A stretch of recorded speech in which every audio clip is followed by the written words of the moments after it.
Hazrat ibn Umar radiyallahu anhu narrated, while we were with Allah's Apostle sallallahu alaihi wasallam, he sallallahu alaihi wasallam said, tell me of a tree which resembles a Muslim man.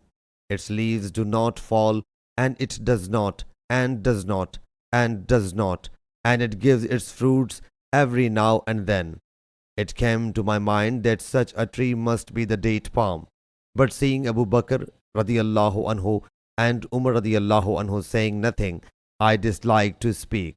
So when they did not say anything, Allah's Apostle sallallahu alaihi wasallam said, it is the date palm tree.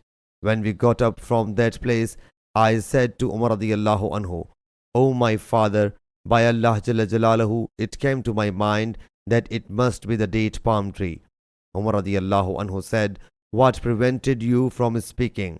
I replied, I did not see you speaking, so I misliked to speak or say anything. Umar radiyallahu anhu then said, if you had said it, it would have been dearer to me than so and so. Sahih Bukhari, Hadith number 4698.